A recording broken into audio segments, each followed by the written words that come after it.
So magandang araw sa inyong lahat. Nandito na naman tayo upang ipakita sa inyo ang paggawa ng hearts variety ng ating rosas.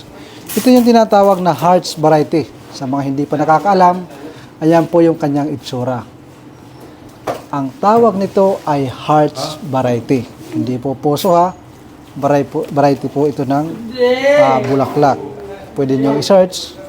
Ang kulay niya ay pula na parang maroon. Parang maroon, no? Dark na kasi na pula. Dark na dark. So, ayan. Ito po ay 100. Siyempre, si paring Alger. Ayan, sumili. Paring Alger. Ito ka muna, Lods. Sasapawan ako ng kapugian. So, tuloy natin ang ating kwentuhan. Ngayon lang sila nakakita ng puging. Ngayon lang, Lods. Ngayon lang sila nakakita ng puging unggoy. So, ayan. Tuloy natin ha. Ito ay 100 na hearts. At nakikita nyo naman yung kanyang pag-open parang may pagka-scrambled style. Mabilisan ko lang itong gagawin ha kasi meron itong nag-aantay na customer. Yung sinasabi ko sa inyo kahit busy tayo ay ipapakita ko sa inyo yung ating mga ginagawa. Naubusan ako ng bala. Kailangan mag-load ako. Oh. Ito yung problema pag nagpapalit ako ng scotch tape kasi nakagloves na ako. Mahirap magtanggal-tanggal kaya scissors yung aking ginagamit.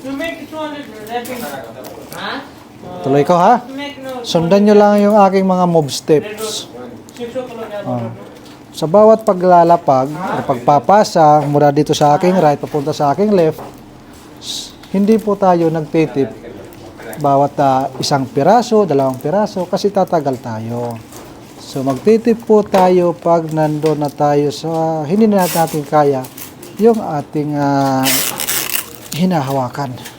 Kung kayo ay gagawa, dito kayo sa ilalim hahawak. Itong ilalim ang ihahawak no ha, hindi itong ibabaw kasi hindi yan tama.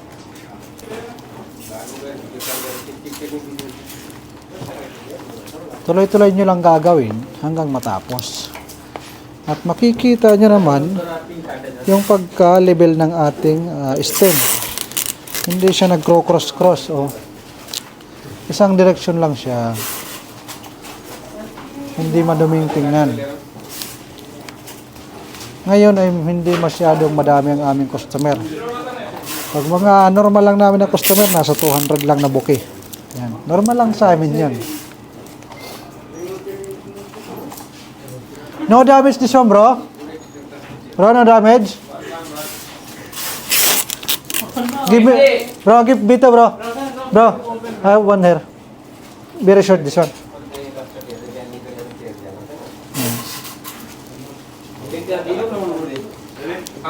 Ang problema lang sa hearts na ito, masyadong matulis ang kanyang tinik. Grabe. Pero yung laki ng kanyang bulaklak, panalong panalo. Base na, wrapping pa rin.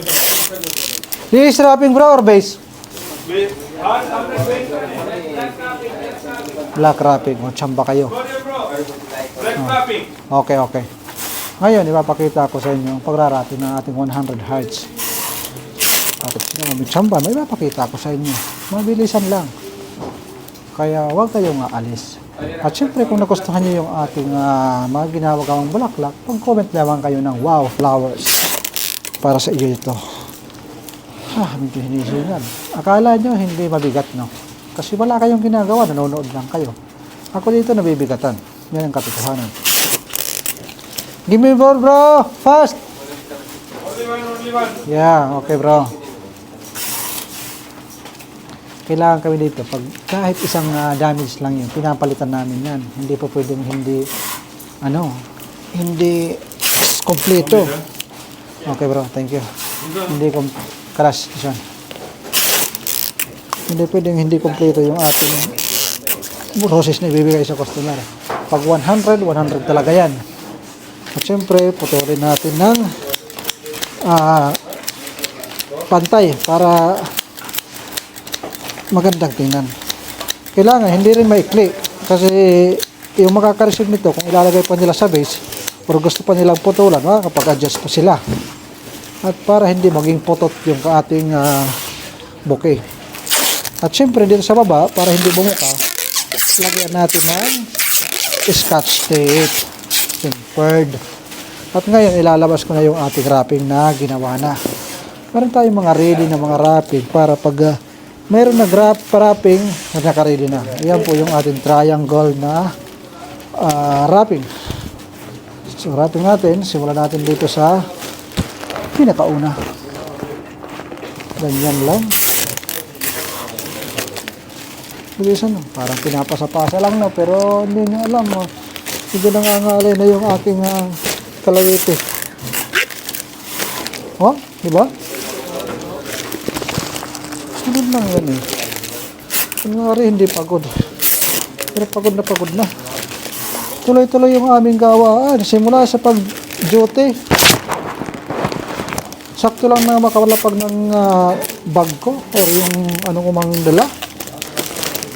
Tuloy-tuloy na yung aming bakbakan.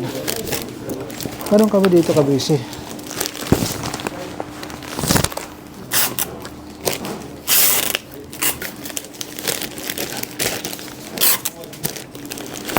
Ngayon, hanapin natin nasaan yung harap. Ayan. Ayan yung harap. Nakita ko kaagad. Kung nakita nyo kaagad ang harap, tirahin nyo na.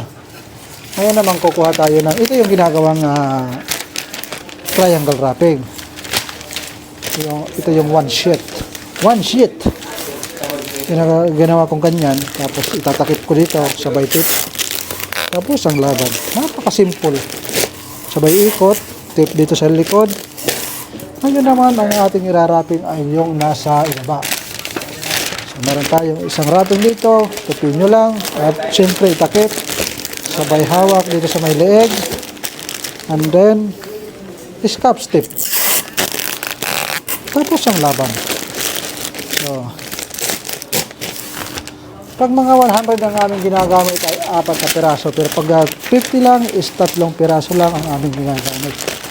Ganun lang yung aming mga techniques.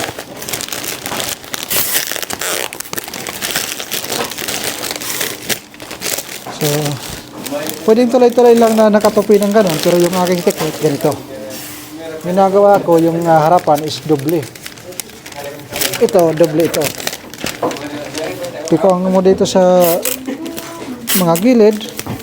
Oops, sumabit. Yan. Dito rin sa may gilid.